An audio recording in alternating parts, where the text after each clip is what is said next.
सामान्यतया मानिसलाई ठुलो सभा समारोहमा मात्र नभई ससाना कार्यक्रमहरूमै पनि अगाडि गएर के बोल्ने कसरी बोल्ने भन्ने कुराको डर लागिरहेको हुन्छ।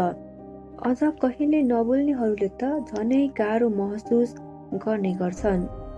कहिलेकाहीँ अगाडि गएर बोल्नुपर्ने बाध्यता हुन्छ भने कहिलेकाहीँ त्यो अवसर पनि आउँछ, तर अगाडि गएर बोल्दा बोली, खुट्टा, हात काम्ने, बोली बोल्दा बिग्रने जस्ता डरले पछाडि हटिरहनु भएको त छैन। आउनुहोस् आज अगाडि गएर कसरी बोल्ने र आत्मविश्वास कसरी बढाउने भन्ने बारेमा जानकारी लिऊ। नमस्कार, सारिका अफिसियल च्यानलमा तपाईलाई स्वागत छ। यस च्यानलमा म विभिन्न ज्ञानमूलक विषयवस्तु लिएर उपस्थित हुने गर्दछु र आजको यो भिडियोमा म तपाईलाई अगाडि गएर कसरी बोल्ने र आफ्नो आत्मविश्वास कसरी बढाउने भन्ने बारेमा जानकारी दिनेछु। त्यसैले मेरो भिडियोलाई अन्तिमसम्म ध्यान दिएर हेर्नुहोला। त्यस्तै तपाईँ यस च्यानलमा नयाँ हुनुहुन्छ भने मेरो च्यानललाई सब्स्क्राइब गरी नजिकै रहेको बेल आइकनलाई पनि क्लिक गरिदिनुहोला र भिडियो मन परेमा लाइक, कमेन्ट र सेयर पनि गरिदिनुहोला।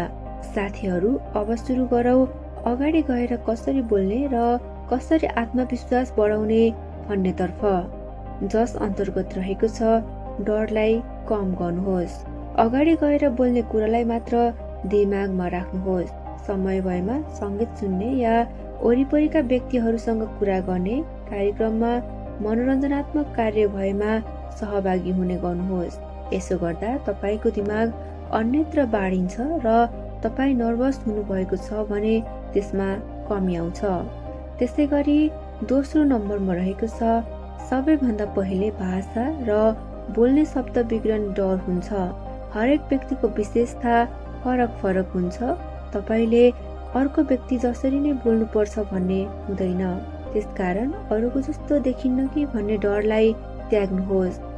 नक्कल गर्न खोज्नु भएमा बिग्रने डर हुन्छ।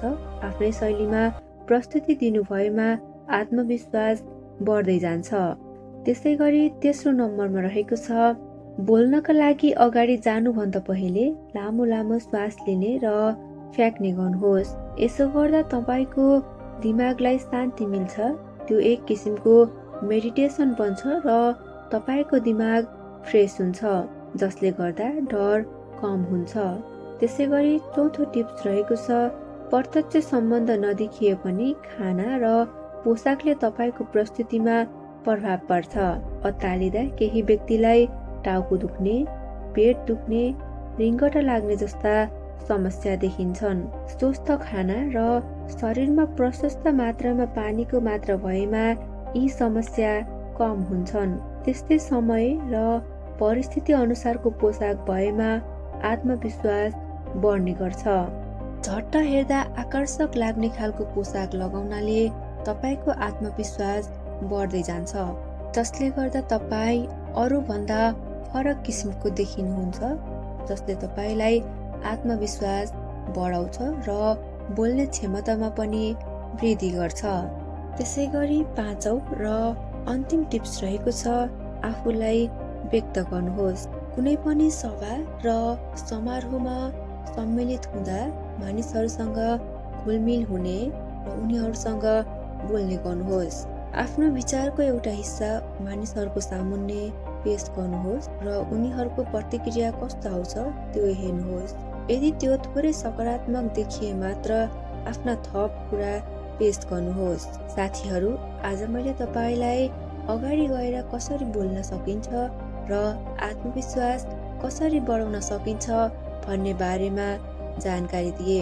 आजको यो भिडियो तपाईँलाई कस्तो लाग्यो कृपया कमेन्ट गर्न नभुल्नुहोला।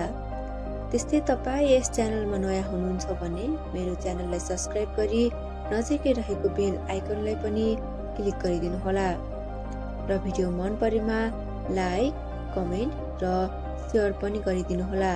आजको लागि यो भिडियो यति नै। अर्को भिडियोमा अर्को ज्ञानमूलक विषयवस्तु लिएर उपस्थित हुनेछु। तबसम्मका लागि बिदा दिनुहोस्।